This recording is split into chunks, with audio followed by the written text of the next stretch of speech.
An Em Maat. I'm hoping that you're all coming in. An Em Maat. We apologize for being a little late today. Well, quite a bit late.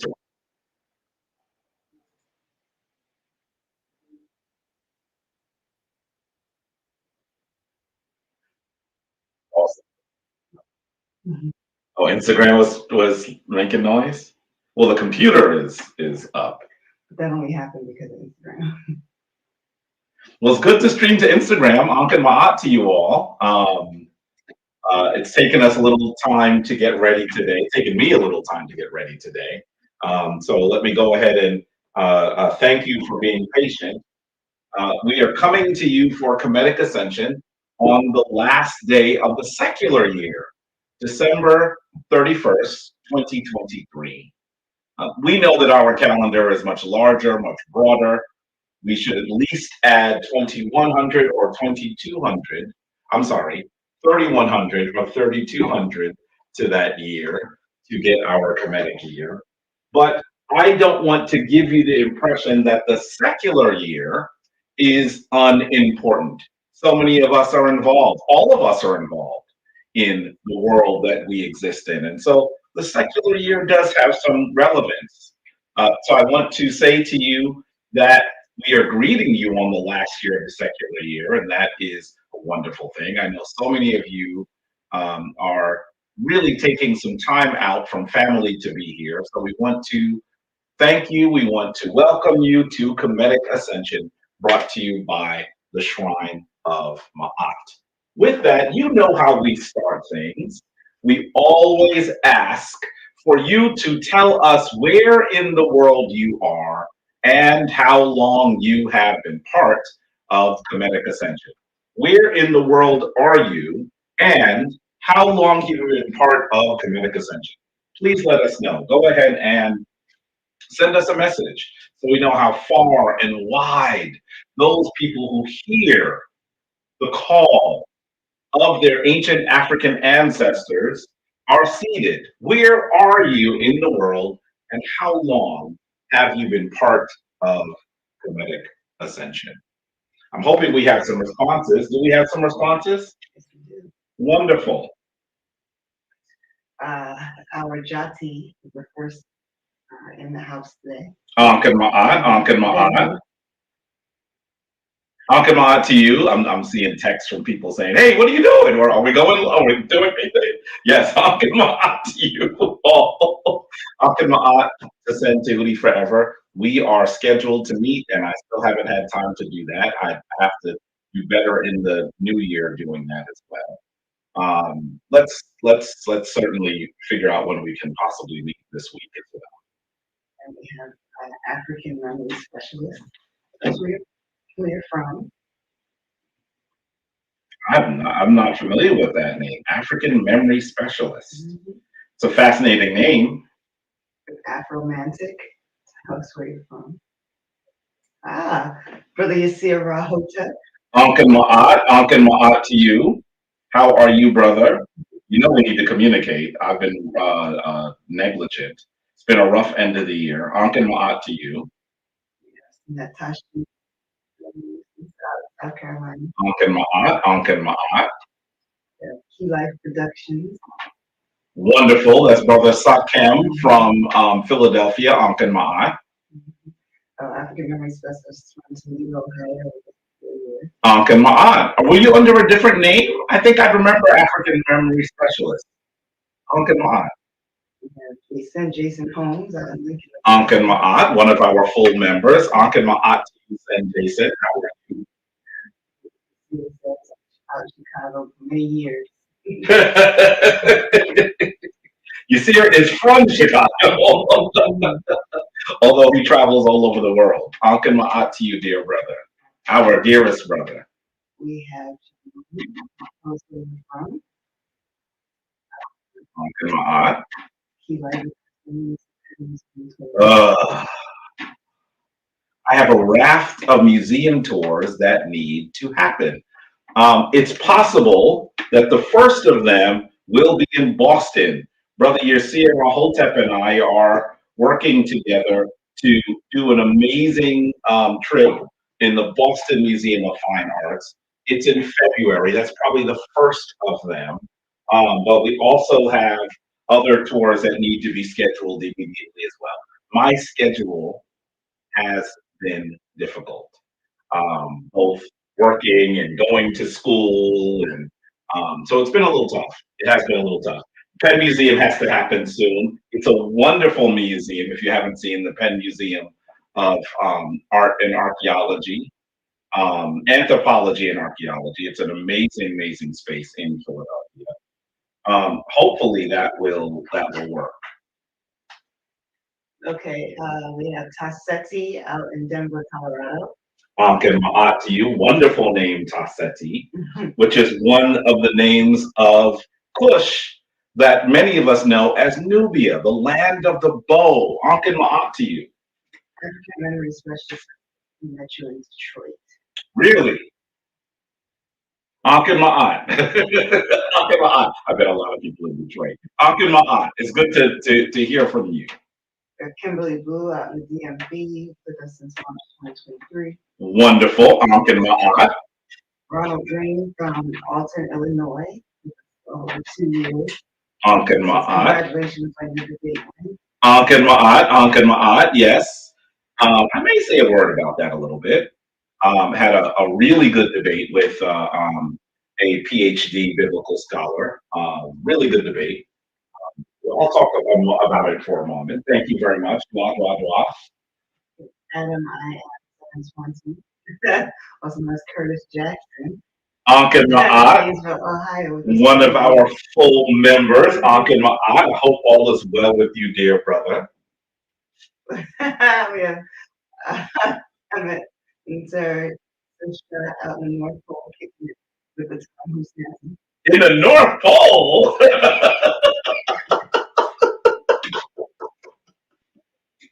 Okay, that's one of the funniest things I've heard in all of 2023.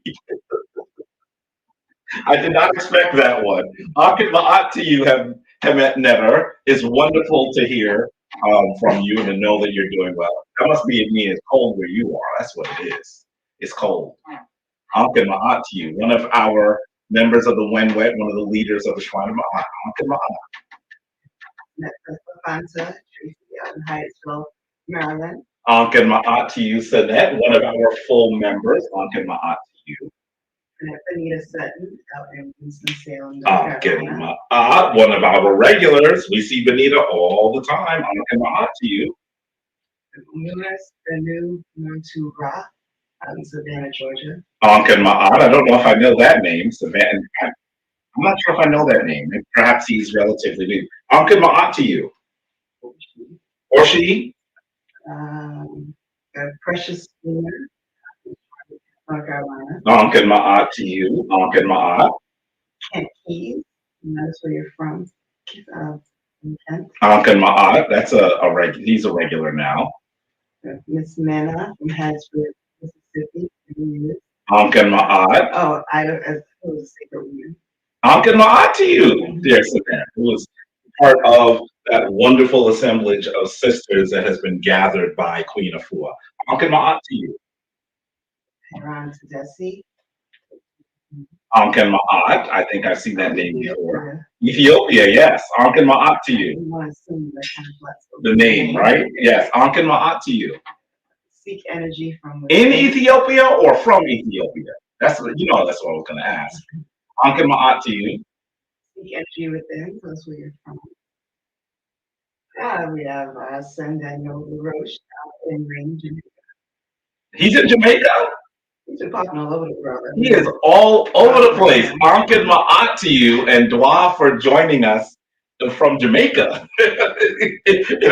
Calling back to a cold New York City. He lives in Long Island, so you know he is enjoying Jamaica. An Em Maat to you. He is one of the full members of the Shrine of Ptah, a priest given his Ankh by our elder, by the Hebrew Ankh, Ra Samase Ptah. An Em Maat to you, dear brother. I hope all is doing well. And just so everybody knows, we are now live streaming on Instagram. And I see some comments on Instagram as well. And we have a question from Monica Magic. Oh, sorry, Mona Magic. 333. What does An Em Maat mean? So An Em Maat would mean life of balance. An Em Maat would mean life in balance. So you can say either one. Right. Dua meaning thank you for your question. It's a greeting that our elder prodded us to begin using several years ago, Het-Heru he suggested that it was a more powerful greeting than simply saying Het-Heru, like we have been saying for many, many years. And the thing that was so interesting is we all agreed to it, and then we started saying, wait, is it An Em Maat or An En Maat? And Baba, being the perennial poet, said, why do you have to say either or? Why can't it be whichever one you choose? So you'll hear some folks that say An Em Maat. EM is usually how that's spelled in English. And you'll hear others that say An En Maat, EN. They mean slightly different things, life of balance or life in balance. And there's nothing wrong with either. Certainly, it reminds us that we have to connect ourselves to Ma'at to be able to do the things that our ancestors expected us Yes, and that's Sakina Ra, wishing you and me much more Uncle Justin. to. Ankan Jasanev and Ankan Ma'at to you. Mess, because she's glad life is shining through. She is one of our full members, very active. It's always good to hear from you in Norfolk, Dakota, right? Norfolk, South Dakota. Why do I, listen, because I've never been to the Dakotas, it is not there that I don't have a firm grasp of exactly where that is. But I'm thinking that Norfolk must be pretty cold by now. How are you doing out there, Sinette? We're told God who says, well, I'm not or ritual aspect of Kemet. I have to say thank you for all the ancient knowledge and wisdom that you blessed. Ankan Ma'at to you, Ankan Ma'at. Usually these are gatherings of practitioners, but anyone who wants to learn more about our traditions is welcome as well. Ankan Ma'at. Because you can clearly appreciate the things that our ancestors did and not necessarily subscribe to them spiritually. You don't have to do that. There are many of us, most I'd say the overall majority of us in this room, have decided that we're going to practice it spiritually. But clearly, there are practitioners of specifically of the African traditions that we view as our brothers and sisters. So let me say that you are still at home here. Ankan Ma'at. He's actually in Ethiopia. Wonderful. Ethiopia and met your Kemet before they used to. Oh, Ankan Ma'at to you. Oh, wait, I've met you before, actually. I think I went with Yasir on his trip to Kemet in maybe 2014. I think that's you, Sinette. I think that's you. Ankan Ma'at, I think that's you. That's why the name sounded familiar. I think I met you. Ankan Ma'at. Confirm that that you are the person I think you are. There's met some out in DC. Ankan Ma'at, one of our full members. Ankan Ma'at. Affirmation is from California. Wonderful. Ankan Ma'at. Yes, and Harold is from years. Kent Keys is from upstate New York. Ankan Ma'at. Clearly, Ethiopia is the furthest away so far. James McNair out in Kemet. Ankan Ma'at. In Kemet right now? Ankan Ma'at to you. Do you live there? Are you visiting there? We have Amen out in Colorado. Ankan Ma'at. Wonderful name. We have Sun in New York. Does the Aum mean that you were part of the Osiris Society? Let us know. Ankan Ma'at. Sometimes your names tell us which branch of the Kemetic community you're on. We have Sun Derek Grant. Ankan Ma'at. Runs we have from They're granted someone that's been on quite a bit, An Em Maat, even though we don't remember exactly where. An Em Maat to you. An Em Maat. Abydos in Sun City, Arizona. Abydos. Oh, yes. Do you so that Abydos Dior. Yes, An Em Maat to you. An Em Maat. An Em Maat. I still have to get her Kemetic name down. An Em Maat. Asato Omoregie. I'm sorry if I'm saying that incorrectly, from Nigeria, Lagos. In Nigeria, Lagos, or from Nigeria, Lagos? An Em Maat. Het-Heru, Asad, An Em Texas. An Em Maat. Anika likes that name. Kemetian, members of the shrine. An Em Maat, not too far from us, right across the waters. An Em Maat to you. Synet and Zem. Yeah. That wonderful couple. Synet says meet. An Em Maat, another one of our full members, just right across the water. An Em Maat. I think she lives in New Jersey, if I remember correctly. James says he lives in Saudi. Oh, interesting. An Em Maat. Yeah, it's garments and Amenhotep. An Em Maat. I think Ethiopia is still farther away than Saudi Arabia, I think. An Em Maat. Peru Grills in LA, but from St. Louis. An Em Maat. Tell us where you're from. Another name that we're familiar with. An Em Maat. We have Osiris and Amenhotep. I think you said that one already. Okay, I'm going back. An Em Maat. Infame, Netzer, Jelly. Yes, An Em Maat. I think you're still in Bennu and Phoenix. How are you, dear brother? An Em Maat.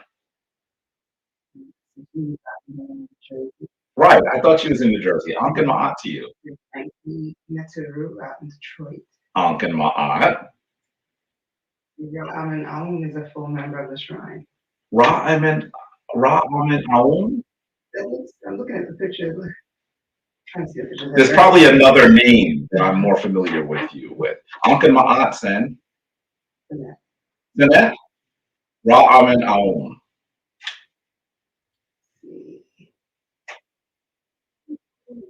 Ashley Amara, Ashley in Houston. An Em Maat to you, Synet.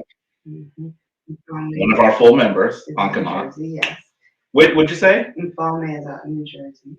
Infame is in New Jersey? Really? That means you're on this side of Infame. We have to get lunch or something. An Em Maat. And we have that wonderful Schaefer. The Schaefers are here. An Em Maat to you. They are doing good work out in the land of the Kemetic tradition, the modern place that's often known as Egypt. They're in Kemet right now. An Em Maat to you all. We hope you're prospering and doing well out there. That was a lot. Yeah. An Em Maat. Anika told me a few times, let's speed up because we're going where we started late. An Em Maat to you all. We're so pleased that you're here with us. And we want to honor the fact. Sorry, Lee, sorry, is brought on the phone. Trying to see An Em Maat. Yes. She was initiated at least, it's got to be 3 groups ago. An Em Maat to you. An Em Maat to you, Synet. It's wonderful that you're there. Yes. So we want to greet you all and say a divine dua to you all for joining us for Kemetic Ascension. We know that this is generally the sort of secular holiday period, so you're probably spending time with family or thinking about what you're going to do in your new year. So we want to honor you for deciding to spend a good time with us today. The Shrine of An is definitely honored that you did that.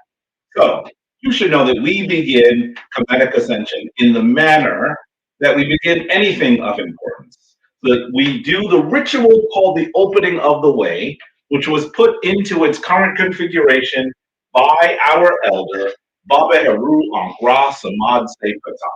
So we want you to stand in a position of adoration. That means you're going to stand with your left foot a bit further forward, as Ankh comes here, and you're going to expose your palms in front of you. You know that as you expose your palms in front of you, if you close your eyes, you can sense energy, sometimes even just radiant energy, right? If you did this, you'd be able to feel, for example, heat in the room, right? And what you're going to do is you're going to put the left hand a bit further forward than the right hand, and the right hand can also be a bit further down. This is what we call the pose of adoration. You will see our Kemetic ancestors replicating this pose for thousands of years as they practice the oldest written tradition in the world. From here, what you're going to do is you're going to breathe into your belly, not up here, down here.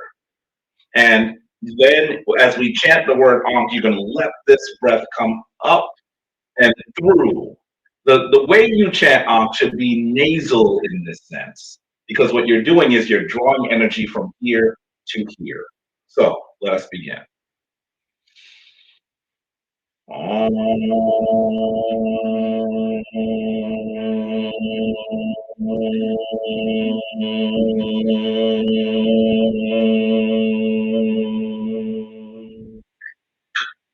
Netrak in bedhet. Netrak in bedhet. Nuke in bedhet. Nuke in bedhet. Netrak hapi. Netrak hapi. Nuke hapi. Hapi. Twa winter. Twa winter. Netrak serket. Netrak serket. Nuke serket. Nuke serket. Netrak kebsenu. Netrak kebsenu. Nuke kebsenu. Nuke kebsenu. Twa winter. Twa winter. Netrak Ast. Netrak Ast. Nuke Ast. Nuke Ast. Netrak Amset. Netrak Amset. Nuke Amset. Nuke Amset. Twa winter. Twa winter. Netrak Neat. Netrak Neat. Nuke Neat. Nuke Neat. Netrak Dwamutef. Netrak Dwamutef. Nuke Dwamutef. Nuke Dwamutef. Twa winter. Twa winter. Netrak Newt. Netrak Newt. Nuke Newt Newt. Netrak Geb. Netrak Geb. Nuke Geb. Nuke Geb. Twa winter. Twa winter. Netrak Shu. Netrak Shu. Shu. Shu. Shu. Shu. Nuke Shu. Netrak Tefnut. Netrak Tefnut. Tefnut. Tefnut. Tefnut. Tefnut. Nuke Tefnut. Twa winter. Netrak Paut. Netrak Paut. Het-Heru. Nuke Paut Het-Heru. Netrak Nbu Het-Heru. Nuke Nbu Het-Heru. Twa winter.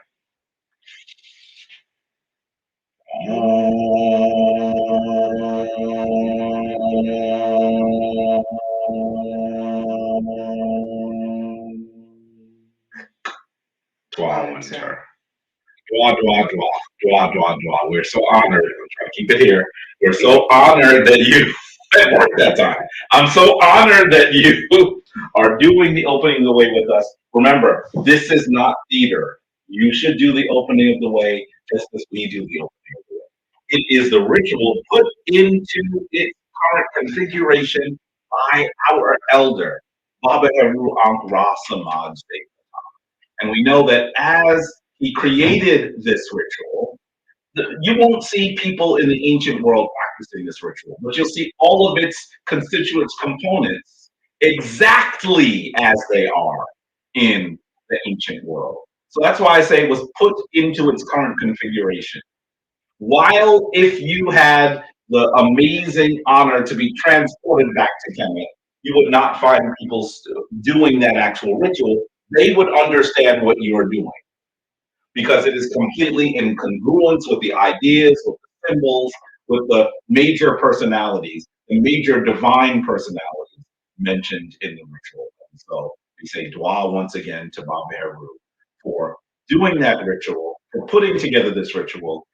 It is a ritual that reminds you just how powerful you are, just reminds you that you are a divine being imbued with infinite energy. And once you connect to that divine power, you should be able to recognize that there is not anything that you are unable to do. So we say once again, An Em Maat to you. we say once again to you to do this ritual whenever you're about to do anything important. Okay, so with that, we should go into Hessie. Anika, what Hessie do you have for us today? I'm sorry, Het-Heru, Het-Heru Henamer. Het-Heru Henamer. This ritual is particularly for that divine lady known as Het-Heru, the wife of Heru. Het-Heru, a very, very important divine lady, one of the oldest deities of Kemet. At one point, there are those who say that she might have gone under the name Ba.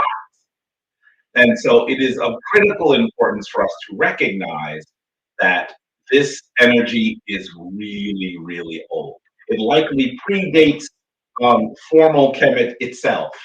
That's how old this description of the energy is. And so we ask that you enjoy this Hessie, Het-Heru Henamer.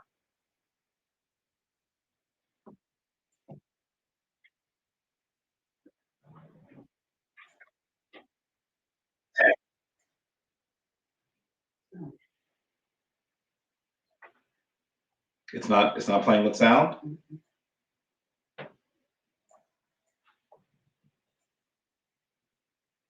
You need me to come back?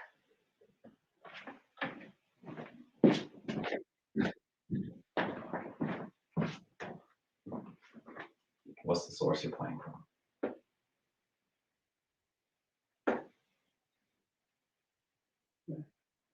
Where would I find it? Oh, they can hear it. I can't hear it because the computer's done. Did you tell they can hear it? Why don't you text again? Just say, can you?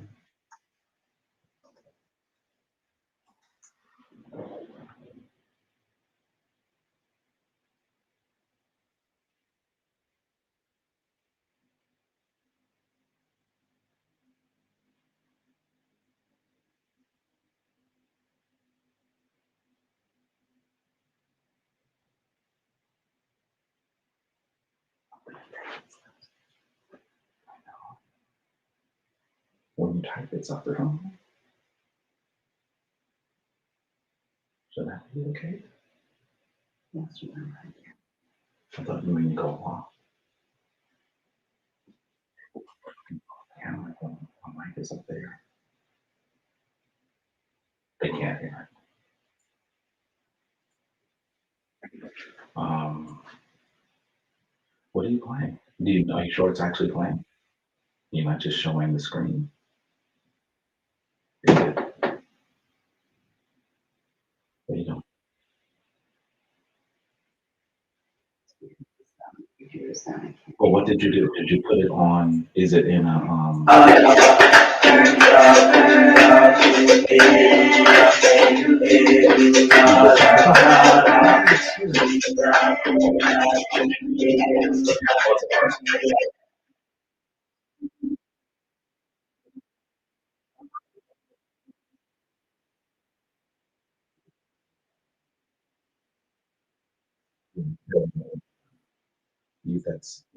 mute the right click and then mute that side. Mute side. Here it is, mute side. All right. Okay.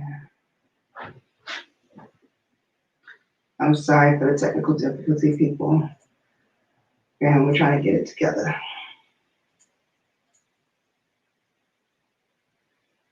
Put it there.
That is wonderful. That is wonderful. It's a beautiful Hessie to Het-Heru, the lady of music, the lady of beauty, the lady of love.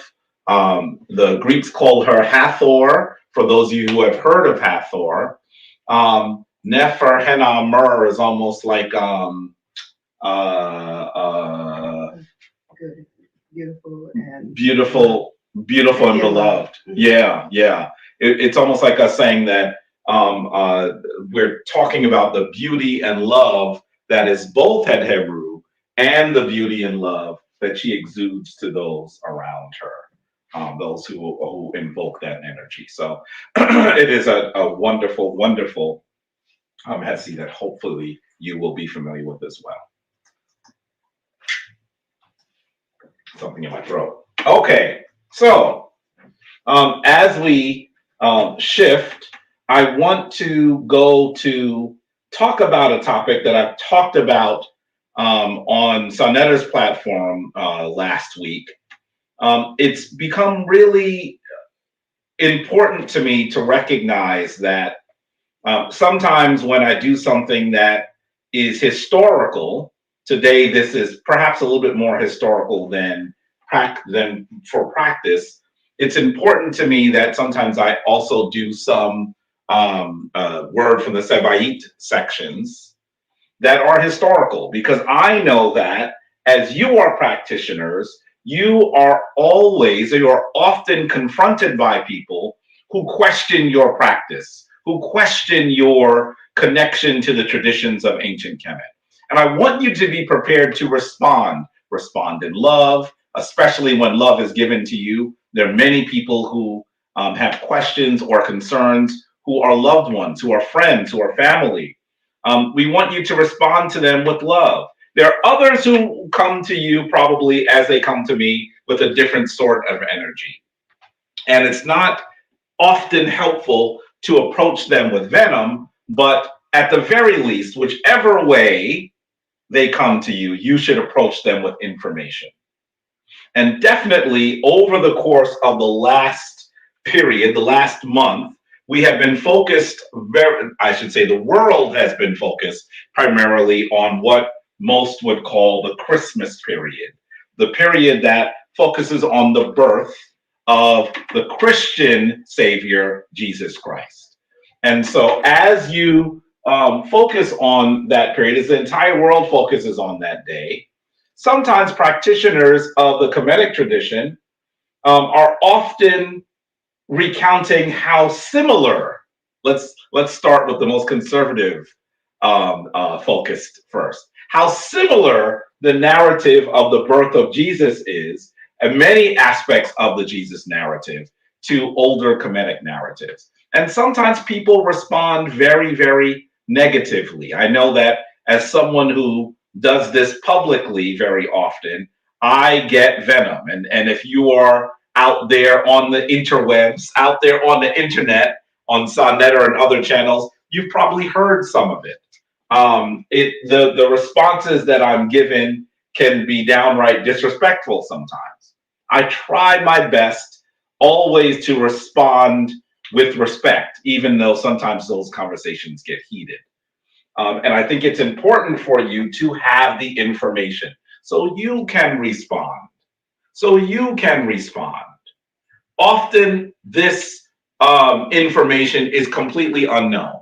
And there are those who don't know the information, those who are celebrating the Christmas period, those who are celebrating the birth of Jesus, who just don't know. And if they knew, they would look at this period a little bit differently. This is important. It's important for you to be aware of it. Definitely, I have been in the midst of this torrent over the last month or so.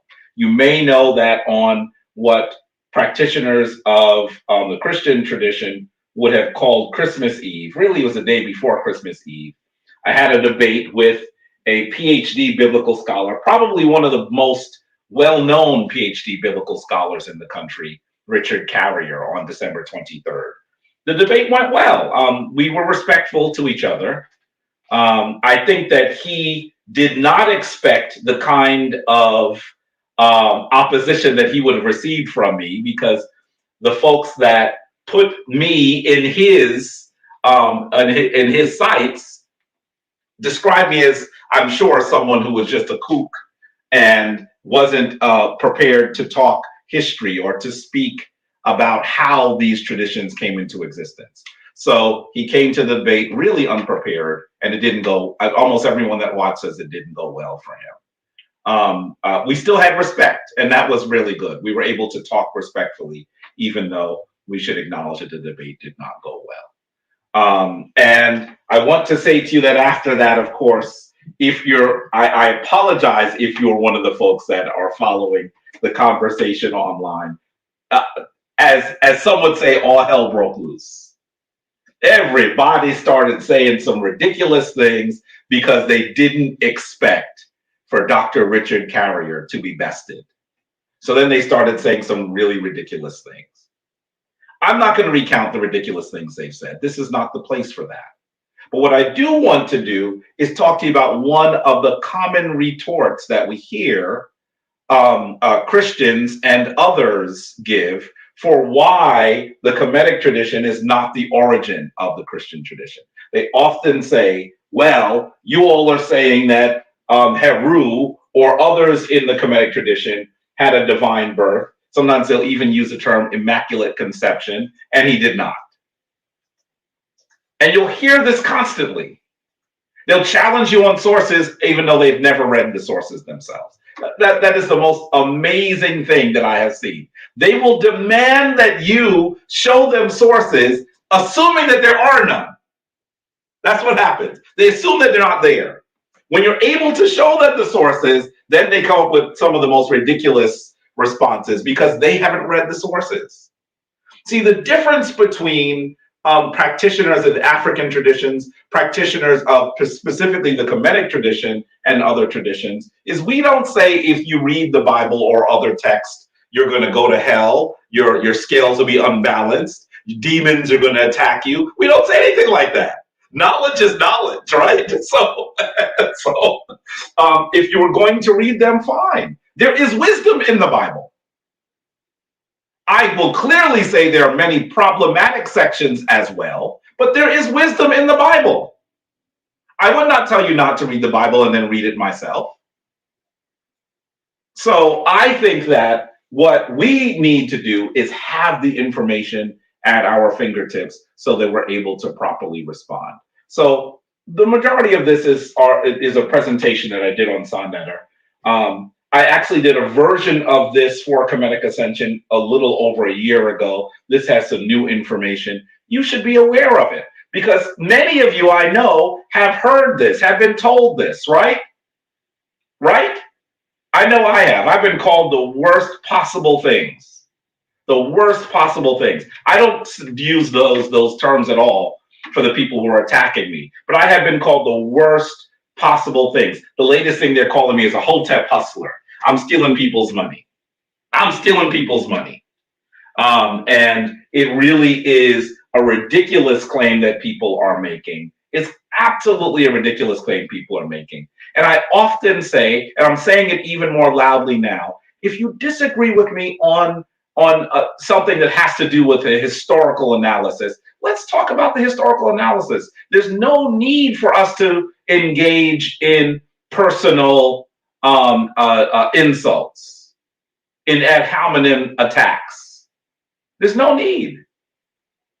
One of the folks on the internet who has the longest trail is Jabari Osaze. If you look at Jabari Osaze, you're going to see things describing things I did in the mid-90s. You're going to see things that I've done as Corwin Jacobs before I changed my name legally. Insulting our tradition for that is not helpful.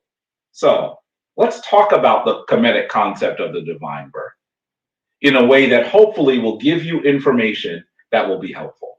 Right off the bat, look at this image. You are seeing Ast, the great mother. The Greeks called her Isis, as you know. She is sometimes rendered as Auset, suckling her child Het-Heru. And on the right, you are seeing a Tamhu, a European version of Mary, suckling Jesus.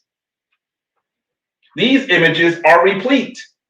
The ones on the left were all over Kemet for thousands of years, and the ones on the right have been all over really almost all over the entire world for the last, let's say, 1,500 years.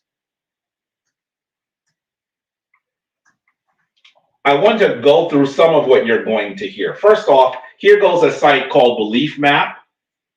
It is one of those sites that claims to prove that Horus, as they call him by the Greek name, was not born of a virgin. This is one of the quotes it has. Horus had a biological father, Osiris, and was conceived through sex. It's the second slide there. Maybe you took out the wrong. Hold 1 second, folks. We want to make sure you're able to see it.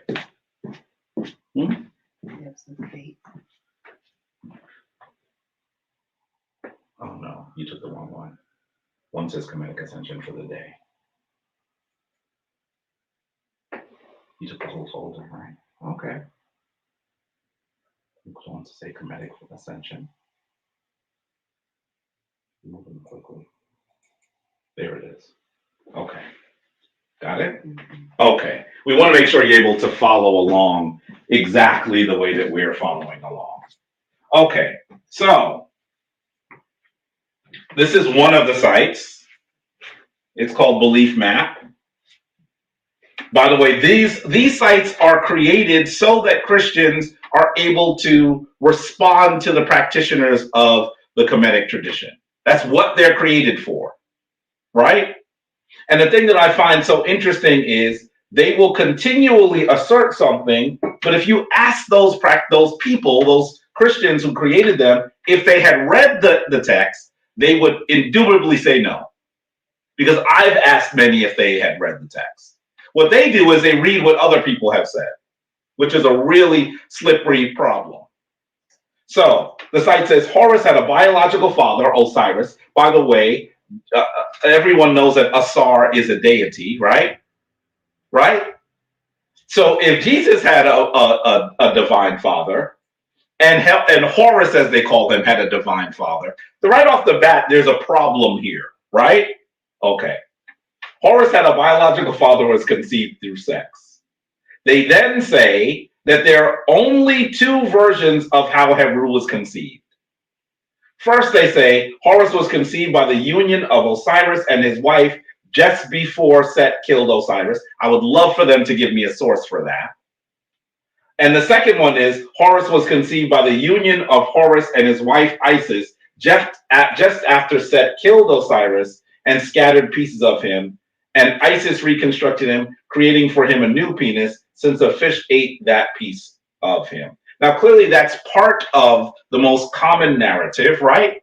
It's part of it that Ast puts Asar back together, and she recreates his divine member. Sometimes when you look at the image of the Tekken, you are seeing symbolically the piece that is the recreated Henen of Asar, right? Now, you should understand that this is spiritual symbolism, right? You have someone, a deity who has been killed, he's been placed back together, and he has a reconstructed Henen by which he receives his seed. What they like for you to assume is that she had literal physical human intercourse with a spirit and a reconstructed Henen. Because what they're trying to do is reduce the tradition of ancient Kemet to something that's profane. In fact, some of them will say something that is profane. And so this is the way that they usually describe this. And then they'll say scholars generally agree that not even one pre-Christian source identifies Horus as virgin born. I would love for them to say which scholars they're talking about. Because if they find a scholar that disagrees with them, then they'll say that they're not a scholar. This is false. We're going to prove it false in a minute. Here are two other versions. One, and the one that comes from the Voice Theological Seminary and crossexamine.org. It's really the same person putting forward the two different sites. And they say the virgin birth of Christ was not patterned after myths. Now, on their site, it says, in Egyptian mythology, Horus's mother, Isis, was already married to the god Osiris for some time before his conception. Furthermore, I don't know why that makes a difference, but anyway.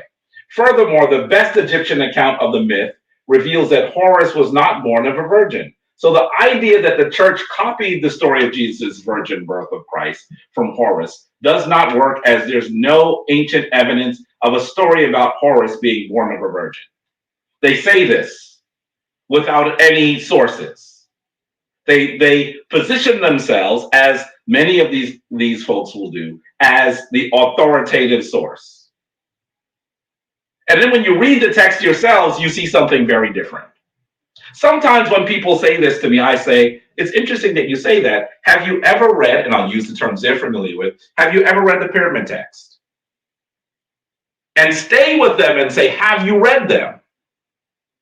Because almost universally they will say no. Ask them if they've read the Coffin text. You'll hear me call the pyramid text the Merkut text. And you'll hear me call the Coffin text the Neb Ankh text. But ask them if they've read them. Because one of the things that you'll realize is that they have not.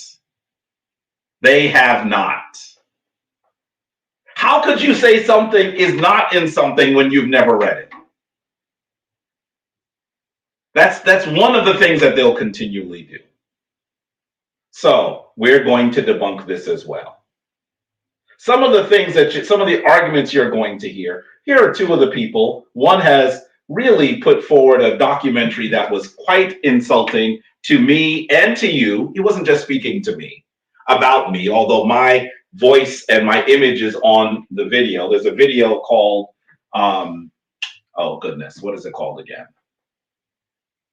Now I'm going to forget the documentary that Christian pastors have put over that have gone it's gone all over the United States. It'll come back to me in a second. I'm having a senior moment. But I want you to recognize that in that documentary, they put me on the screen and then they say that I have been inspired by 3 white people who were led by demons. That's literally what they say. 3 white people gave this to them and they were led by demons. That's what they say in this documentary. Quite insulting, by the way. It's not like I don't know the folks that put together the documentary.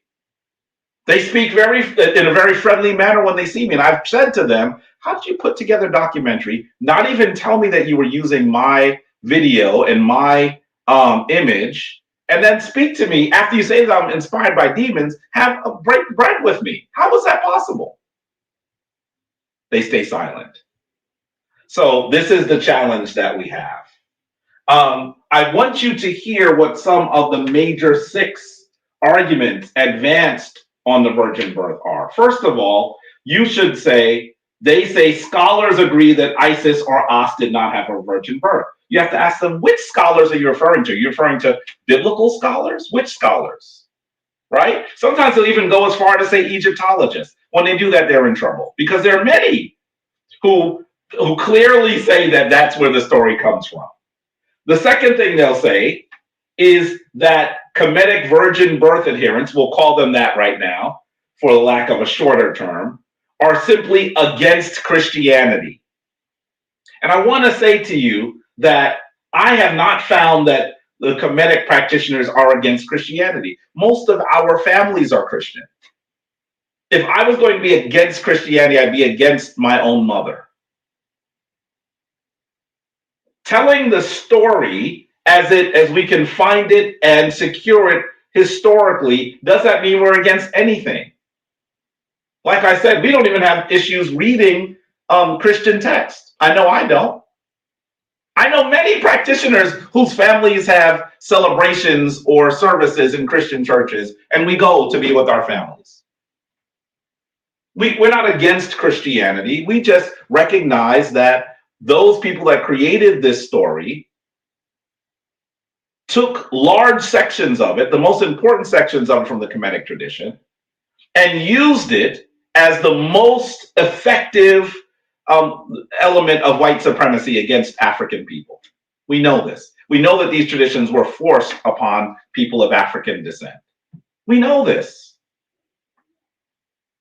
So it is really important for us to recognize that while we are not against Christianity, most of the people who are making these comments are against the Kemetic tradition. As I've told you, I guess I'm inspired by Europeans who were inspired by demons. That means that they don't read the text because they think they're evil. The third one is they say that there's no original source of the Kemetic birth. Ask the Kemetic virgin birth. Ask them what they've read. Ask them what they've read. Once you do that, you'll see that they haven't read anything. And they don't read anything because they're pagan in their mind. The fourth thing is that these apologists will look for irrelevant differences as proof of the lack of Kemetic primacy of Christian myth. I want to say very clearly here that the Kemetic tradition is the origin, but what we see in the other Abrahamic traditions has been filtered, has been altered, and you'll even hear me use the word remixed. Remixed according to the social understandings, the cultural understandings of the people that were changing them. So Christianity is not a direct copy of the Christian tradition. No one is saying that. Don't allow them to say that that's what you are saying. There are differences. I would argue that these differences are insignificant. That the differences they're going to point to don't mean that the tradition has its own origin. It simply means that they took something and they altered it to make it their own. That's the most important way to acknowledge, to recognize this. You're also going to hear that Kemetic scholars are not credentialed in the area. and therefore they should not speak about it. Most of the people who are arguing with you are not credentialed in the area either. So it's interesting. It's like, well, you can speak all day about this, but I'm not supposed to because I'm not a PhD biblical scholar. I'm not an Egyptologist, but you aren't either. So I don't understand why we're having this disagreement. And then the final one is that they're going to say that you must be wrong because you can't read ancient languages. Once again, most of them don't read ancient languages either. And there have been some really good translations now of Kemetic texts that they should use.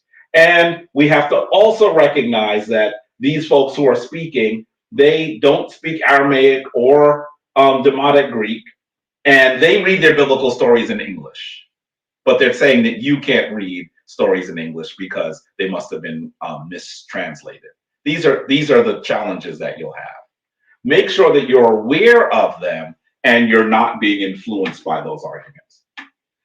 We should just say that the similarities, we'll call them similarities first, between Ast and the Virgin Mary are absolutely astounding. We've already talked about these scenes of them suckling their sons. We should also recognize that the scene where you see Mary rendered in black, with Jesus often rendered in black, these seem to be an echo, an acknowledgement by particularly those in the oldest churches in Europe and other parts of the world, recognizing that the tradition has another origin.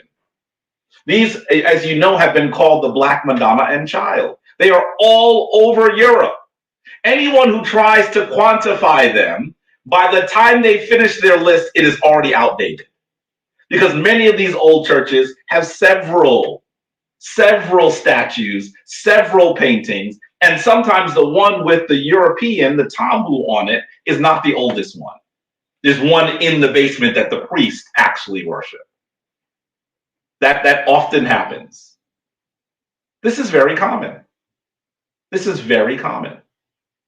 And we should recognize that these images, the image of Ast, the great African mother suckling her son, and Mary, who was often depicted as a European suckling her son, these images were not static either. Take a look at what was done to Ast and Heru. The one on the left you're seeing now is supposed to be Ast and Heru, not Mary and Jesus. This is what happens during the Roman era when they get hold of these images. Can you see how one is being transferred into the other? The one on the left, I repeat, is supposed to be Isis and Horus, not Mary and Jesus. These symbols and concepts were appropriated, and this is a very important thing for you to recognize. I know that we talk a lot about cultural appropriation today. Cultural appropriation ain't new, folks. It ain't new.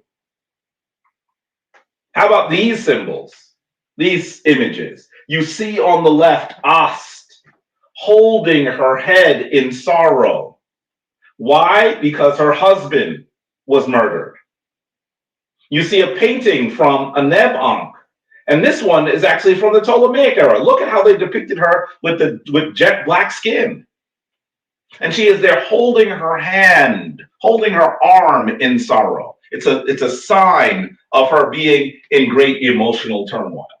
She becomes the archetype for the divine lady, the wonderful, magnificent lady who has to travail many, many challenges.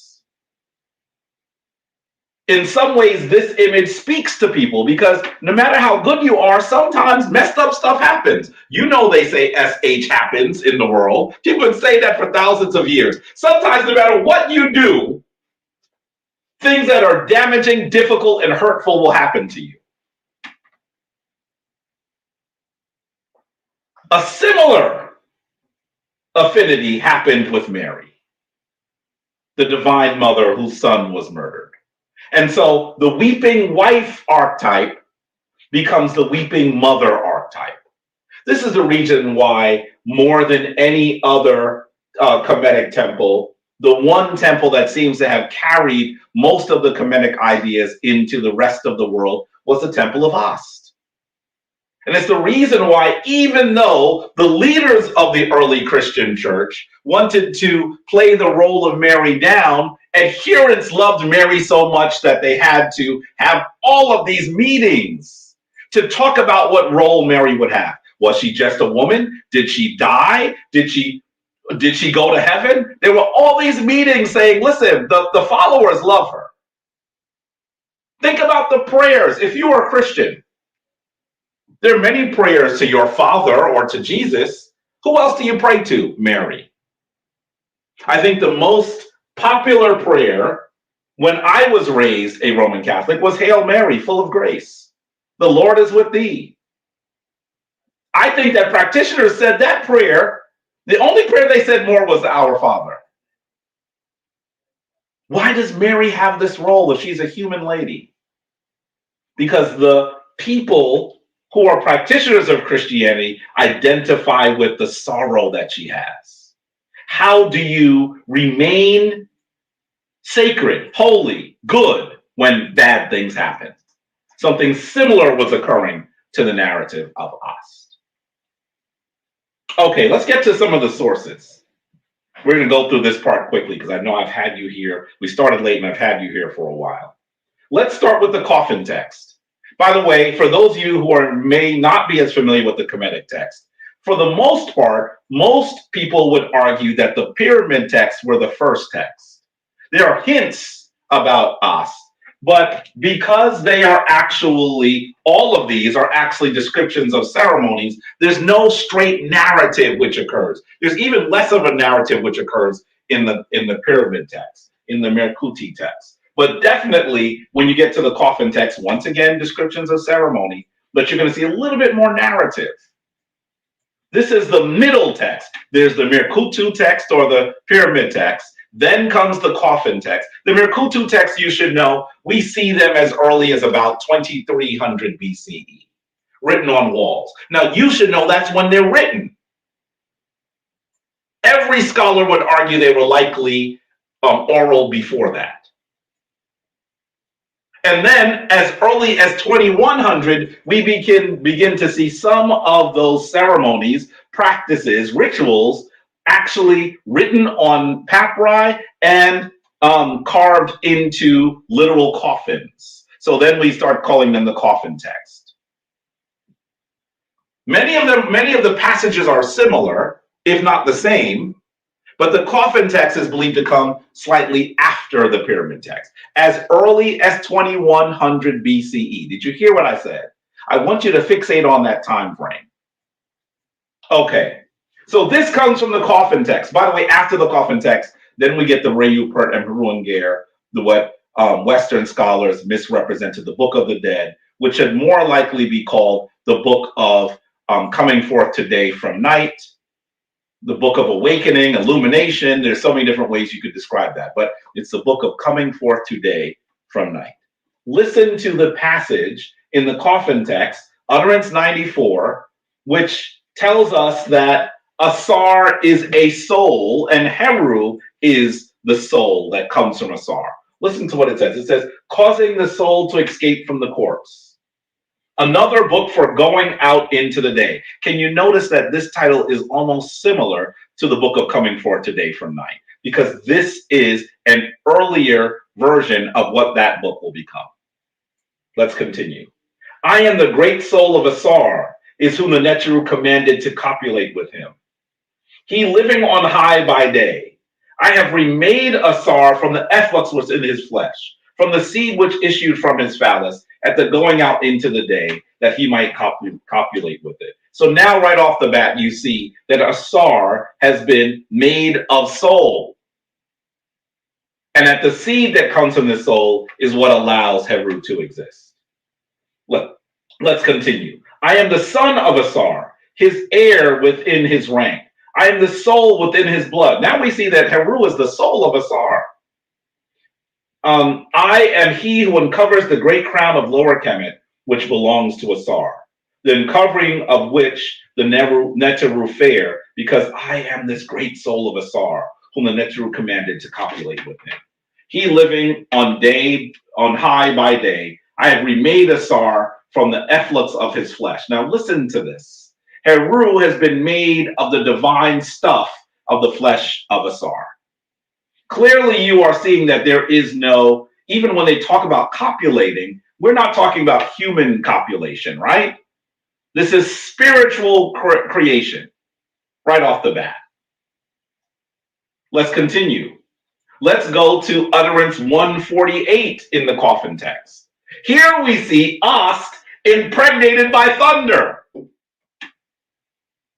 There are no Kemetic sources, no ancient sources that describe Ast as becoming pregnant or taking in Heru without regular birth or sex.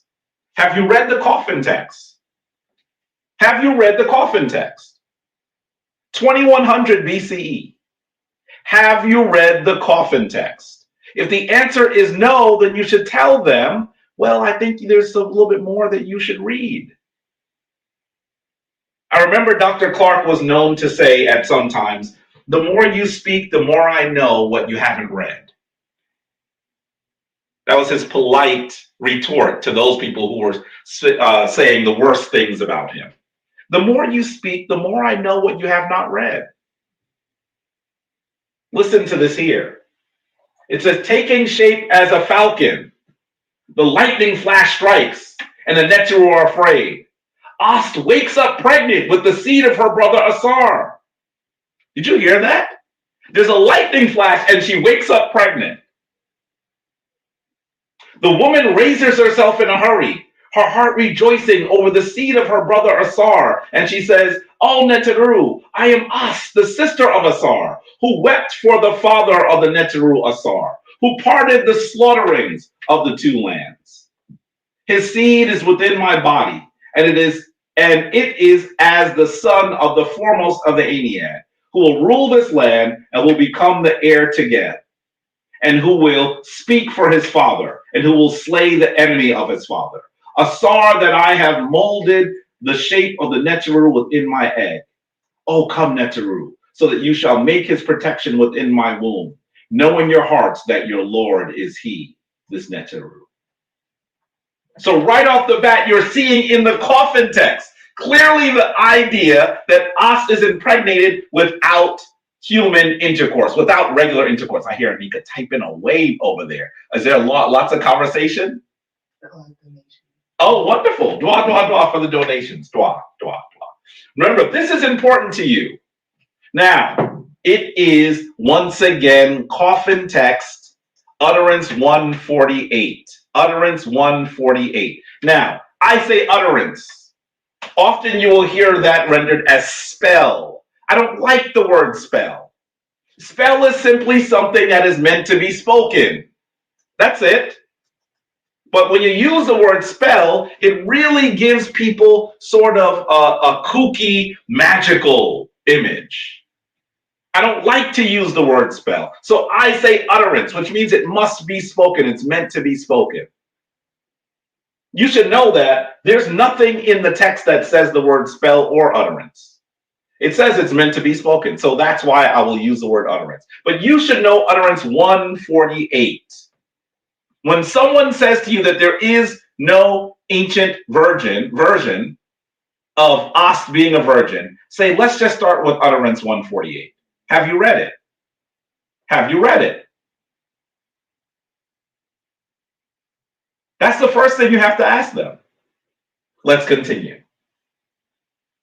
That's the Coffin text. I want to show you a few things that you'll see so that you understand that this supernatural birth. I want you to recognize that when we say virgin birth, in some ways what we're doing is we are describing something that the Kemetic people described for thousands of years before we see it in the other Abrahamic traditions. We're describing it according to their terms. I like to call it a supernatural birth because it does not have to look exactly the same as it does in Christianity. The most important thing, you should know that, let me just say this very quickly. There are even those biblical scholars who argue with the concept of the virgin as Mary being a virgin. Because when you look at the earlier Hebrew text, it says that The Savior will be born of a young woman. I believe the term that is used is Alma. And it does not say virgin, it's young lady. But when we see the Old Testament, it seems that they are using a Greek version, a Greek translation of the Hebrew text. A Greek translation. The first Old Testament is written in Greek. How many of you knew that? Not in Hebrew, not in Aramaic, in Greek. And it is here, sometimes this is called the Septuagint, it is here that you see the word virgin. So let's be clear, while they'll argue all day as to whether Het-Heru was a virgin like Mary, there are those who argue that Mary wasn't even a virgin. What they're describing is a supernatural birth. Super meaning above, special and unique, natural being how it normally happens. We're seeing a supernatural birth. These stories don't have to be exactly the same for you to be able to see that one is the origin of the other. Right? I hope you can see that. That's almost like you looking, I don't know if our Shane the Watcher 616 is here today, but it's almost like you watching the story of Miles Morales, who is one of the most important, one of the most popular Spider-Mans right now, and seeing that he's bitten by a different type of spider and saying that this is not the same story as the one we see with Peter Parker that is older. Clearly, you can see that they're saying the story is different in a different universe, but they're the same story. They're both Spider-Man. Are the stories exactly the same? No. But can't you see that one comes from the other? I often use the example of the movie Star Wars and Spaceballs. Mel Brooks' Spaceballs was a parody, a comedy based on Star Wars. You could look at the Blade Runner series, the original series that was based on a short story written by Philip K. Dick. Do androids dream of robot sheep? I think that's the name of it, or I think it might be of electric sheep, which becomes Blade Runner, and then it was recently remade. You can clearly see that the original story by Philip K. Dick is the original. Are they exactly the same in the movie Blade Runner from the 1980s and the movie Blade Runner that was just rebooted about 2 or 3 years ago? No, but one is the origin. They don't have to be exactly the same for you to follow the thread. When they wrote the story of Peter Parker, they weren't talking about genetically engineered spiders. That language didn't exist when the story of Peter Parker was put together in the 1960s, I believe. That language was not the same. So they redid the story of Peter Parker, and they have a new Spider-Man. He happens to be Afro-Latino. By the way, if you have not watched the movies on him, they are really a treat. Miles Morales. Anika's like, okay, this is not a comic lecture. Please don't. She's saying, what are you doing?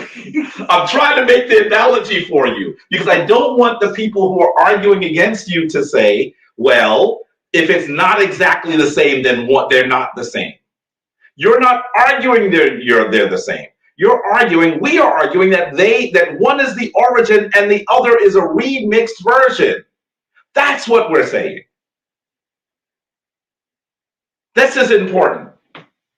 But you're going to notice that there's more than just the element of a supernatural birth that we see. I want to draw your attention to this space here. It is called Het-Heru. By the way, if you're doing your research and you look up Het-Heru, you're going to just see me and Anika smiling. You probably have to look up the mortuary temple of Hatshepsut, of Queen Hatshepsut.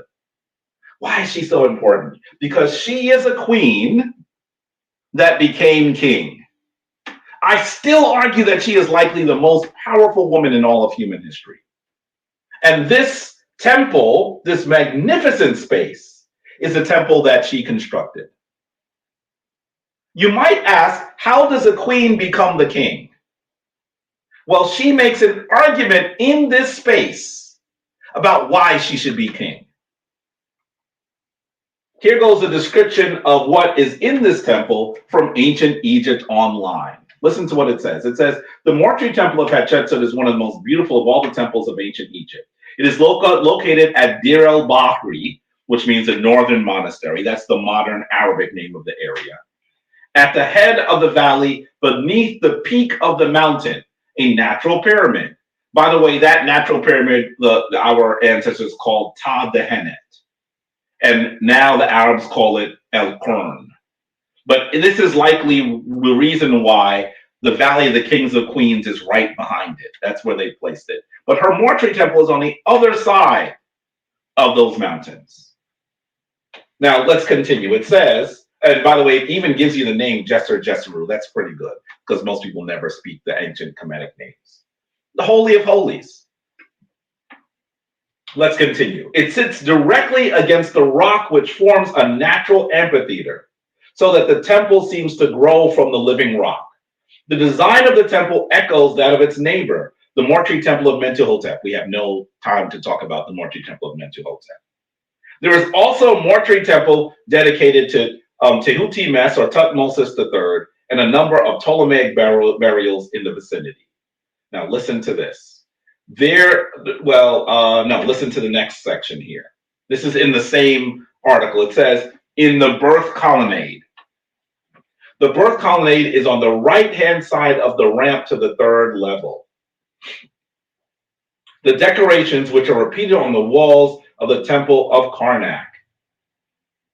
It depicts Hatshepsut's divine birth.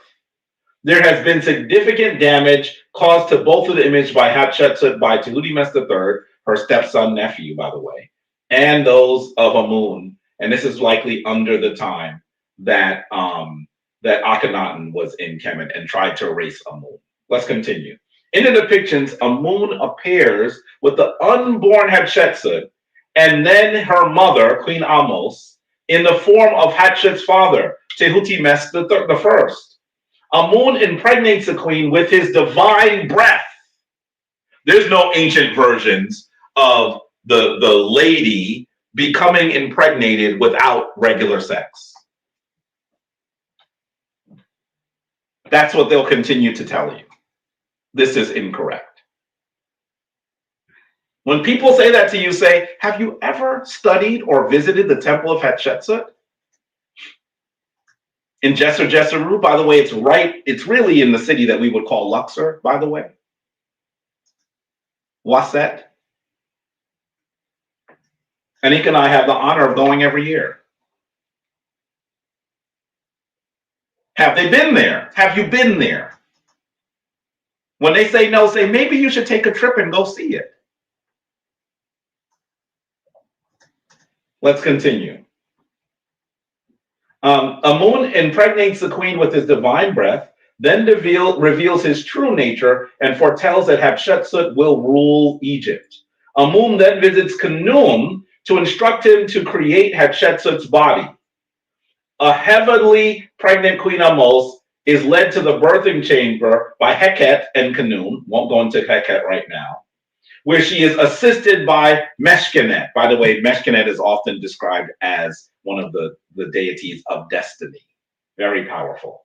In the final scenes, the newborn Hatshepsut and her Ka, her soul, are suckled by twin Hathors, Het-Heru, Het-Heru, who we were talking about earlier, while Seshat records her birth. Nekhbet watches over the proceedings, and the sky is festooned with gold stars on a blue background. That's what you're seeing above there. So you're seeing a divine birth by Hatshepsut. She describes this and says, because she is the very daughter of Amun, she will be king. This is the divine birth of Hatshepsut.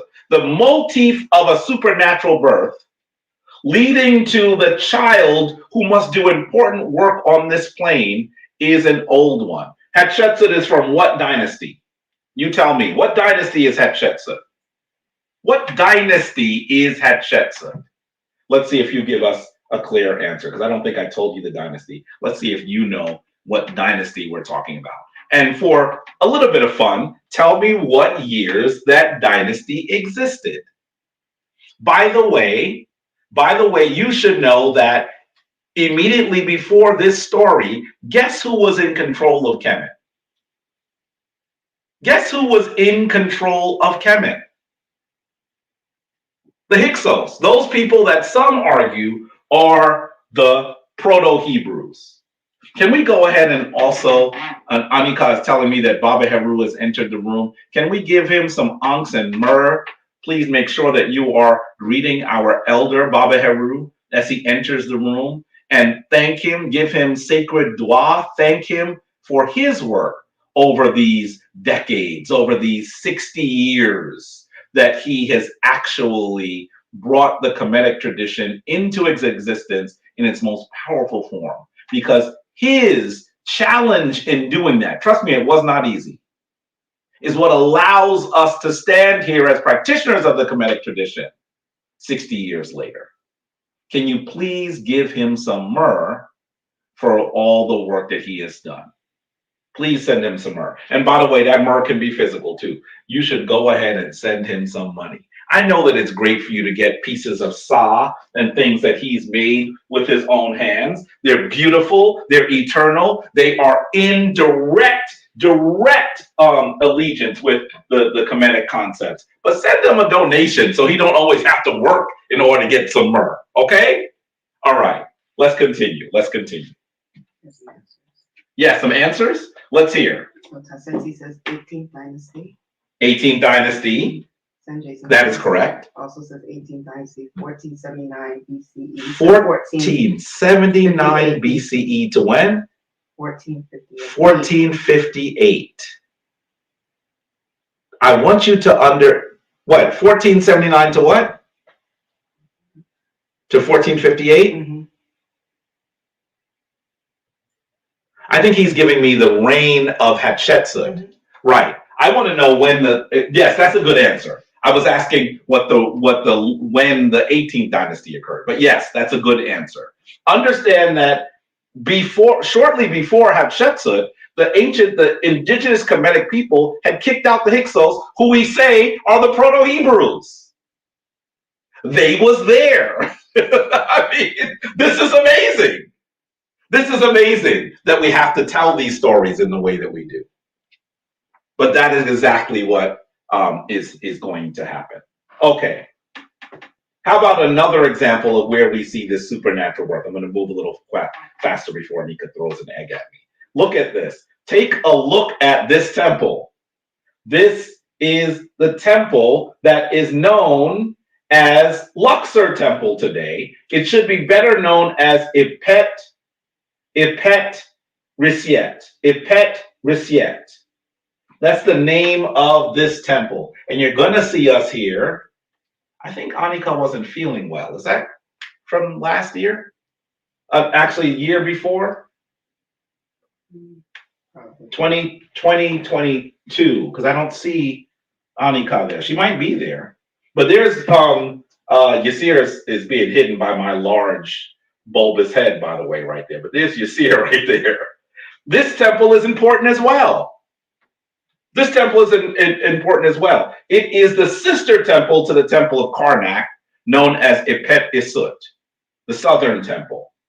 This is important. It's really important for you to look at these faces and recognize that these stories are emblazoned on the walls. Here I am standing here, cheesing in front of a colossal statue of Ramses II, Ramses the Great.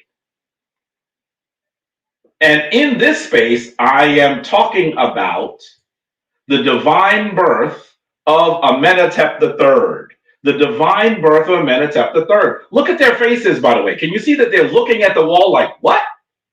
What did Jabari said, what? Do you see them? Even the little queen, the little princess in the front, got her phone up like, oh, I got to get this. Do you see this? This is where we see another divine birth. In fact, it'll be very difficult for you to see pictures. I have pictures of it. You can't even see the pictures. This is a scholarly a line drawing that connects this story.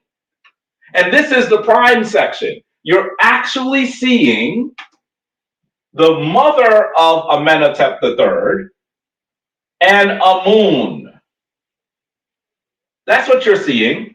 And she is receiving the divine seed from Amun in order to give birth to Amenhotep III. I want you to recognize, once again, that seed is coming through the breath.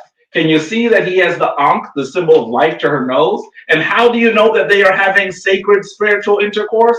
Because you see their legs intertwined. It's a really cute way that the Kemetic people depicted not regular human intercourse, but something that was going on the spiritual level.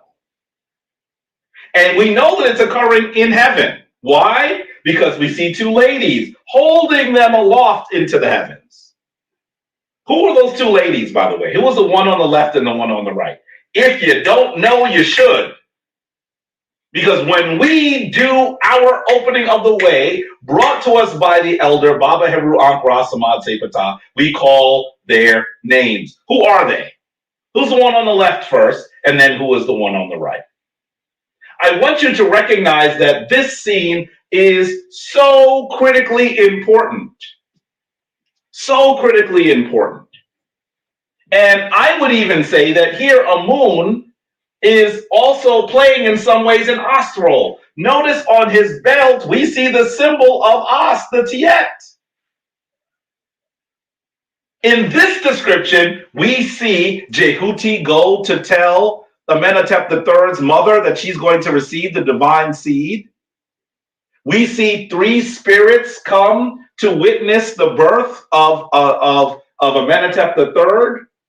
I'm telling you that you are seeing one of the original conceptions of this supernatural birth that goes into the Christian story. And I'm sorry? Yes, let's hear the response. Well, first going back to the dynasty, Kimberly Blue and Jason Holmes both say 1550 BCE to 1292 BC. Yes, yes. By the way, you should know the 18th dynasty is when Kemet is in its most powerful phase. Right? This is when they have connections, holdings, relations with people all throughout the region. All throughout the region. This is of critical importance. Dwa, dwa, dwa. And then your Shu Talmud who says that the two ladies are Serket and Neat. Yes, Serket on the left. See the scorpion on her head. And then Neat on the right. Very good. Very good. Very, very good. And I want you to recognize that this supernatural birth has been in this space for a really long time. Look at the date when Amenhotep III reigned, from 1391 to 1353 BCE.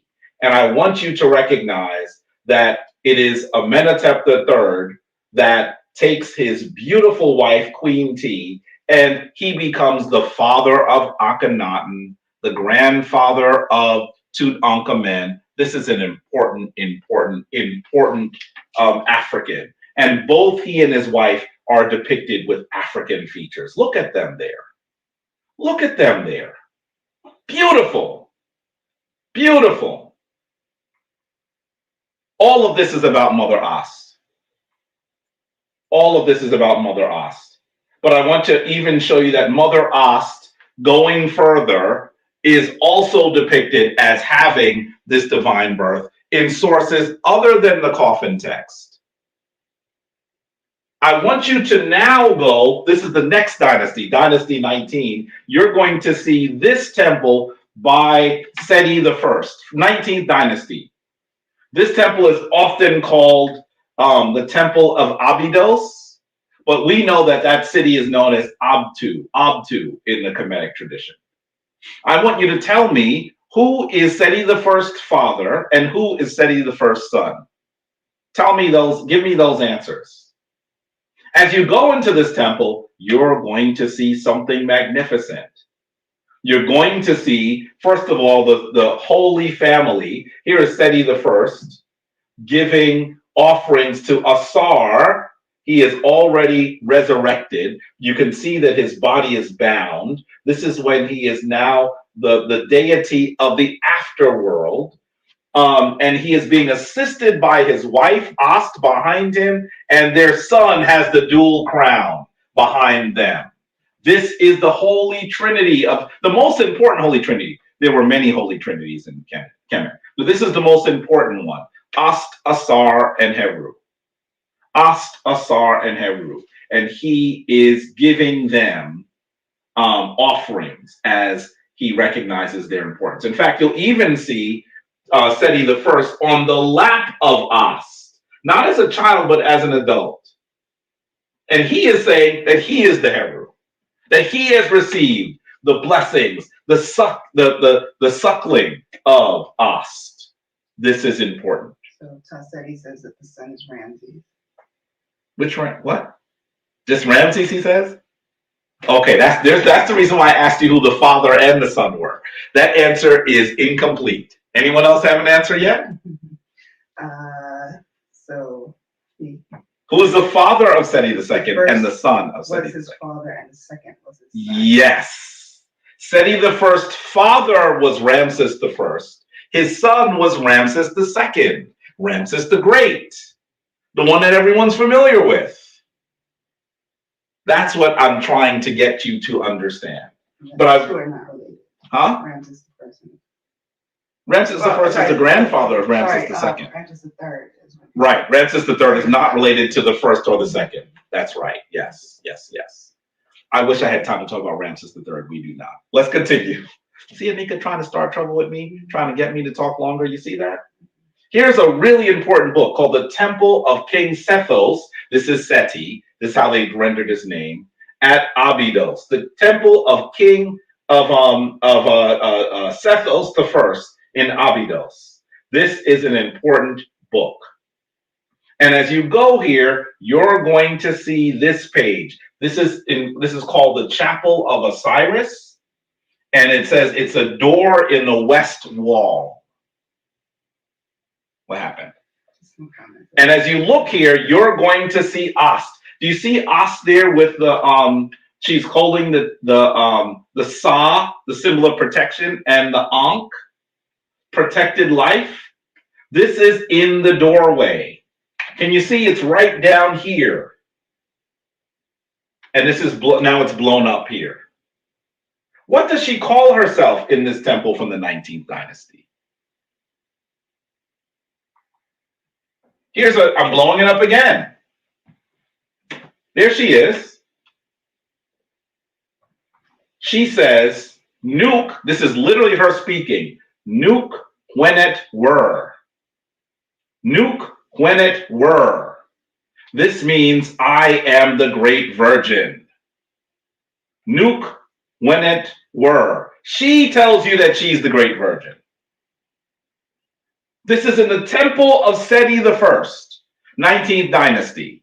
There's a long history. I've taken you all the way from 2100 BCE, all the way up to where we're nearly at 1200 BCE. This is almost 1,000 years of the Kemetic people describing Ast as the great virgin. And the Kemetic motif of a sacred, spiritual, supernatural birth being well ensconced in Kemetic ideology and philosophy. That is what I'm showing you. When they tell you there are no ancient sources, they say that because they hope that there are no ancient sources. They certainly have not read them.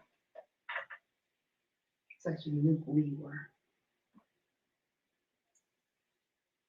What are you looking at here? Mm-hmm. We. Where do you see we? The chicken. No, but look. No, that's the nuke. Look, it goes this way. No, the word is at the top. It starts here. That says were. And then here. That says nuke we. Do you see the braided? There's a braided rope here. This is Nuke. Oh, I'm looking at a different box. Right. Do you see it? I have the boxes. Yeah, it's not on my screen. No? You have to hit it again. Okay, just got it. She's showing off because she can read the old thing like this. It'll take me like 3 hours, and I would still have to ask her help.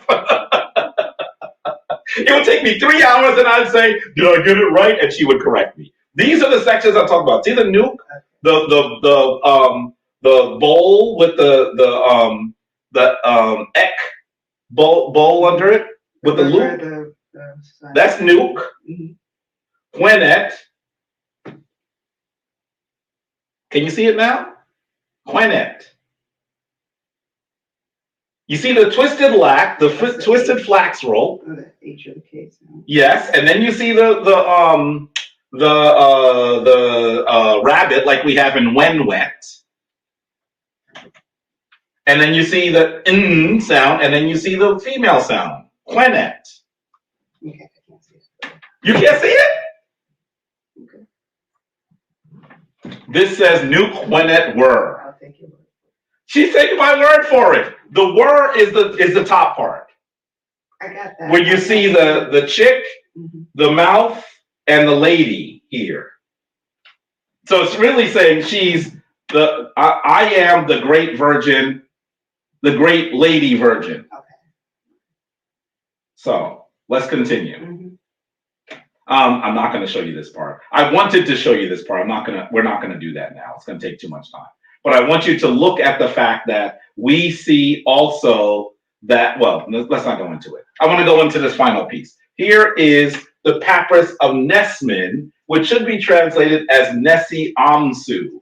It's usually called the Bremer-Rhind Papyrus. The Bremer-Rhind Papyrus. Why is this papyrus important? Because it describes the ceremonies that were taking place in the same temple I was describing to you. Now, this is from the Ptolemaic era.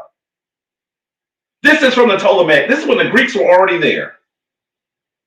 Did the Greeks have to read what was on the wall to know this? No, because here is a description during the Greek era that describes what was happening in the temple. And here is a journal. This is a scholarly journal published by the Egypt Exploration Society. By the way, you should know the Egypt Exploration Society spent like 200 years looking for the Exodus till they finally said, you know what, it didn't happen because we've searched everything and we just can't find it. That's what their job was initially. They were there in Egypt, as they call it, looking for signs of the Exodus for 200 years. But their journal, which is called the Journal of Egyptian Archaeology, is very important. And you're going to see this article written by R.O. Faulkner. Who's Faulkner, Anika? He's a linguist. And he did what? He wrote the book, Egyptian Hieroglyphics. That's right. It would almost be crazy for me to talk about this book when Anika read this book till her eyes were crossed, right? I know the book because she knows the book. That's how it really goes. That's really the truth. Before I was reading anything Faulkner had ever read, Anika told me to read Faulkner. That's how important his work is. He is one of the people that translates in its early stages. And he wrote this article in the Journal of Egyptian Archaeology. It is on the Bremer-Rhind Papyrus. That's what I just showed you. And it's the songs of Isis and Nephthys. Of course, he's using the Greek names. I said this on Sonnet, or I'm going to keep saying it. For you to actually understand this, you have to read everything. This is, I'm going to read you the translation and also what he has in his footnotes. You got to read the footnotes. Look at the translation. It says, here begins the stanzas of the Festival of the Two Kites. This is a festival that was held in the temple, which is celebrated, listen to this, which is celebrated in the temple of Osiris, first of the Westerners. By the way, that title is even important, but we don't have time to even go into that right now. The great God, Lord of Abydos, in the 4th month of inundation, from the 22nd day, down to the 26th day. So you know now, though, this is a 4-day festival, the festival of the two kites. A 4-day festival. What are festivals? Festivals are when everyone comes to rejoice. Everyone in the area would have come to this festival. It's a 4-day celebration. Let's continue. By the way, they even tell you when it's held. This is wonderful. The entire temple shall be sanctified. They're going to purify the whole space. And there shall be brought in 2 women, pure of body and virgin. Did you hear what they said? They're going to bring 2 virgins in with the hair of their bodies removed, their heads adorned with wings, tambourines in their hands. There's a reason why you love the tambourine in church. The Kemetic people have been using tambourines, sistrum, shesheta, and probably even the shekere for, it's probably even longer than we can even know. But that symbol, the has been a sound connected to the divine feminine for thousands, maybe tens of thousands of years. Yes, question. Shita wants to know, can being a virgin also imply being of its own accord? You're talking about, when you say of its own accord, I think you're probably talking more about that epithet that is used for Heru, for Asar. It is the concept of the Keper, and it goes into the Christian church. In Christianity, as someone who practiced Christianity for the large section of the first part of my life, they would say that Jesus was the self-begotten, right? That means he created himself. That's a different standard here. I think that's what you're referring to. We don't even have time to go into that. We don't. We don't. But we could. We could. That's the reason why early Christian fathers called Jesus the great scarabaeus. The scarab is what the Greeks called that animal that we call the keper, the symbol of transformation and rebirth, being able to give birth to itself. This is another concept that comes from Kemet and goes into Christianity. Okay, I wish I could say more. I can't right now. So look at the commentary. These are the footnotes. And we were reading, right, 1:3. Can you see 1:3 there? From 1:1 to 1:3. Look at what he says about 1:3 in the commentary. He gives you the title, the term that means that they were virgin. Nen wepet sen.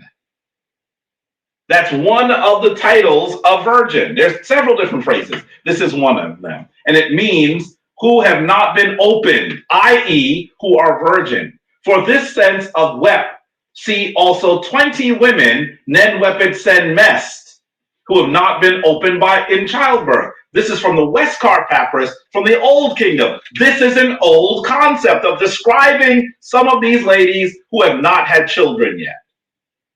They've not been opened by childbirth. Look at this. Here are his descriptions. This is how he described it, by the way. The Papyrus Bremer-Rhind in the British Museum, Papyrus number 10188. And as you look at it, he's giving you the glyphs. You can read what he wrote. And you can even see the title. Here it is, Nen Wepet Sen. It actually says Senu. See the 3 strokes?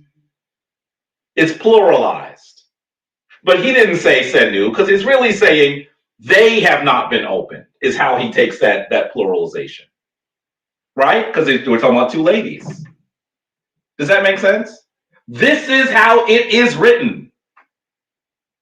Nen wepet senu. I love this nen, which is like no or negative, because you see that strain symbol? It's supposed to look like this. You know how someone shrugs with their shoulders and their hands? That's what that's supposed to be. It's really cool. And sometimes the Kemetic language replicates the final vowel sound of a word. So this word right here is nen already, but they even give you the final vowel sound to say sen. Consonant sound. Sorry, I'm so glad you helped me correct that. Consonant sound. Nen. The N is here. Nen wepet sen. This is saying that they are the 2 ladies who have not been opened by childbirth. They are virgin. And you can see the images here of the two of them.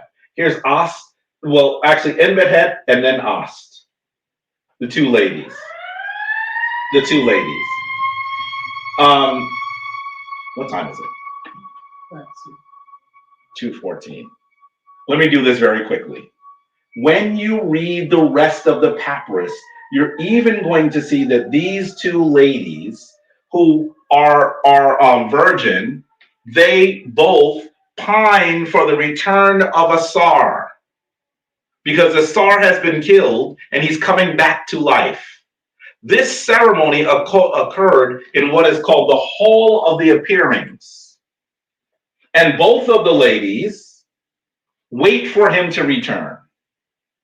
He returns here. And if you look at this image, you're going to see it is occurring in a rocky place. Can you see that they're in a rocky place with the baboons recognizing the rising of the sun? Can you see that? And you're even seeing that this symbol is meant to be the actual resurrection of Asar in the heavens. Not only are they in between the Akhet, the symbol of the horizon.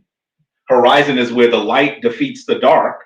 But you'll also see that they are kneeling. Golden ladies are sitting on the golden neb bowl, and they are both giving homage, power, energy to the symbol in the middle. But you have to also read it a different way. They are literally raising this symbol in the middle. What's the symbol in the middle? That's the Jed, the symbol of the backbone of Asar.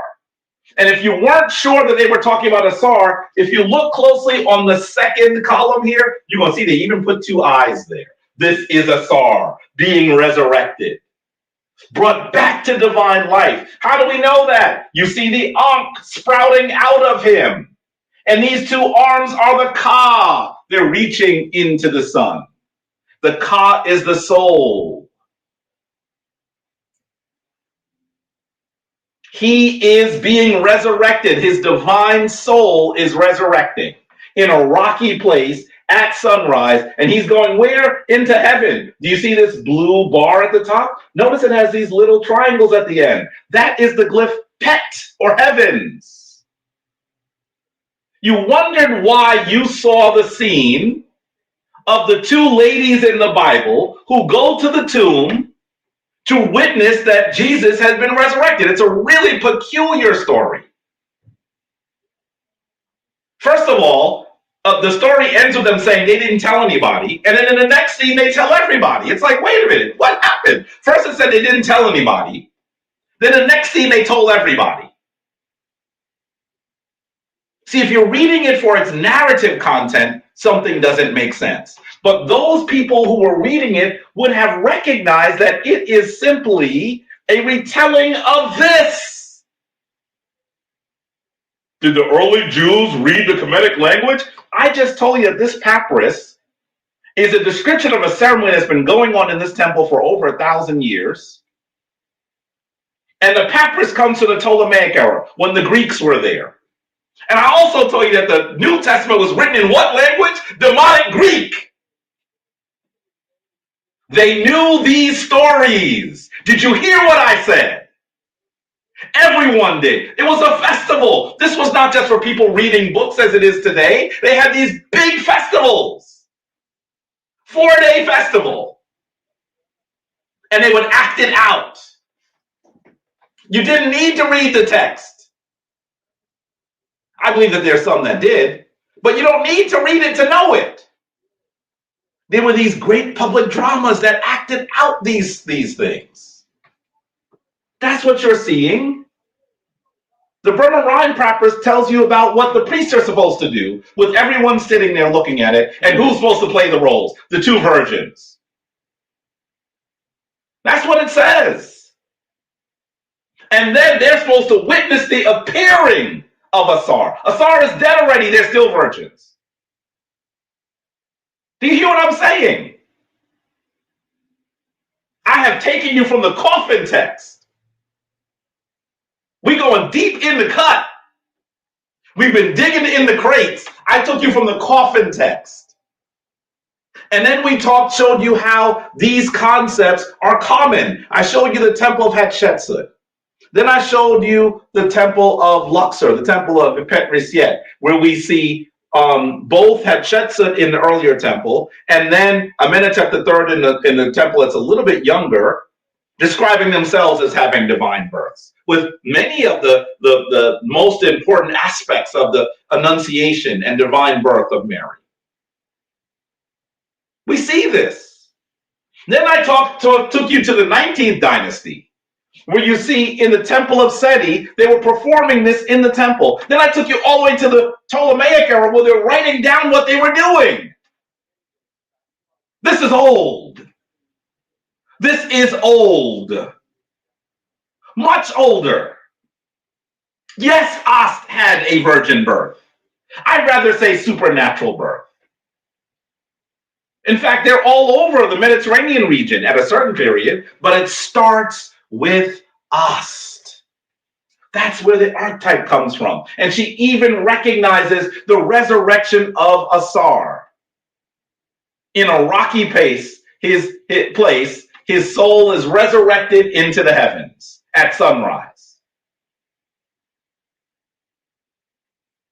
It says, speaks, she says, come to your house, come to your house. On you of An. Come to, by the way, An is what's called Heliopolis today. Come to your house. Your foes are not. O good musician, come to your house. Behold me, I am your beloved sister. You shall not part from me. O good youth, come to your house. By the way, youth is because his body does not decay. So they're saying that they talk about his body as him being forever young. Long, long have I not seen you. My heart mourns for you. My eyes seek you. I search for you to see you. Come to your beloved, beloved. Mary. The term beloved is Mary. Come to your beloved. Come to your beloved. The two ladies, this one is Ast, but An Em Maat, who the Greeks called Nephthys, also says it. When you look at this, you have to see that this is the origin of this one. Can't you see that? You wondered why there were two Marys at the tomb to witness the resurrection of Jesus. That's because this is an echo of a much older story. Because the two Mary assisted in of course they play a larger role. They literally resurrect him. In the Christian story, they simply witnessed his resurrection. Because remember, in the African narrative, the woman is either equal or sometimes even primary. This is important. So I'm going to leave it here. There's more I could tell you. I can even show you, and you should do research on this, the story known as Kori Kosmu, which is the first of the Hermetic texts. This shows us that the people in the Mediterranean reading the first of the Hermetic text from 510 BCE knew that Ast was the virgin of the world. Kori Kosmu means virgin of the world. This story is old.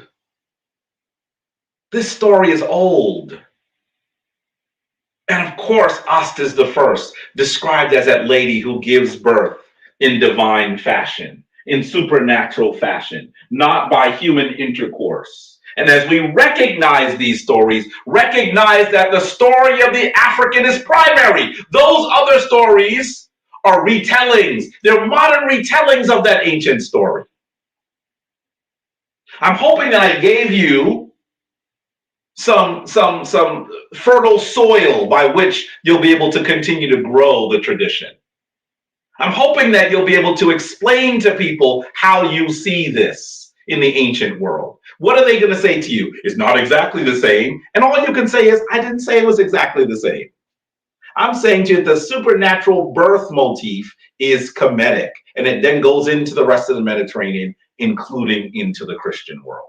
They're going to continue to fight you. But there's some people who don't know this story who will understand that one long predates the other, and the of one is the origin of the other. It's not simply a similarity. One is a copy. I'm hoping that this story will help enliven your practice will help you tell the story. I thank you once again for indulging me going on what is really a historical story today rather than a story for practitioners. But I really do believe that as you are practitioners, you're going to need to explain what you're doing. You're going to need to explain what you're doing. Because there are those around you, even those who love you dearly, who are going to say, I don't get it. Explain it to me. If you're not able to explain it, you're going to feel awkward. So I'm hoping that you'll get a lot out of this, and it will help you tell the story of Asar and Heru in its most powerful form. With that, the divine force in me greets the divine force in you.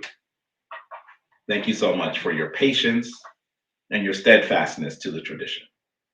And Anika, can you do the final affirmation? Were there lots of comments and questions? Yes, there are a lot of comments, just other people's perspectives of what the image means. Some saying that it was the resurrection of Ra, being assisted by Asar. Oh. That's not. Yeah. That's good. Or just noticing the baboons paying homage to the sun as it's rising. Yes. Or recognizing Ra. So, a lot of comments just in terms of what people were seeing in the image. Yeah. Yeah. And I'm going to say to you, good, it's not broken. I'm going to say to you that all of that is correct. Remember, our Kemetic ancestors weren't telling a literal historical story, right? They were describing something that was a spiritual allegory that occurred in the heavens. And so this is another reason why this is so important. Absolutely. It is the birth of Ra, because we see this story occurring at the winter solstice. It is the rebirth of Ra. You are correct. And we should not limit our story to something that is linear and specific when it was never meant to be linear and specific. It's those people who made it historical that made it linear and specific. Recognize that we told the story, I would like to argue, in its most powerful form, and others have taken it and utilized it for their own use. So that is an important acknowledgement as well. Yes. I'd just like to say to all for all the donations. They're very helpful. People were very active today, and I appreciate it. I'm glad that we were able to finally be on Instagram. Unfortunately, it only lasts for an hour. Oh, yeah. For those of you who were kicked off initially, and I had to put you back on, I apologize, but that's not something in our control as of yet. I know that StreamYard is working with Instagram to be able to lengthen the amount of time to stream. So hopefully we can get that taken care of in the near future. But I'm glad to see you on another platform. So welcome to all of our Instagram watchers, as well as Facebook and YouTube and those from different platforms. So we appreciate that. What I'd like to do is leave you with an affirmation found in the Reu and Het-Heru in Ger, the book of coming forth today from night, and it's known as the Rupu. So you're going to stand in the pose of adoration. Repeat after me. We'll start off in the language of our ancestors, the Unter, and then we'll repeat it in English. So repeat after me. Rupu Nuku. Rupu Nuku. Amiku. Amiku. Kemam. Kemam. Keperu. Keperu. And Unter. And Unter. Hayu. Hayu. I am that I am. I am that I am. A shining being. A shining being. Dwelling in the light. Dwelling in the light. Of the Most High. Of the Most High. Dwell in Ter. Dwell in Thank Ter. you to the divine.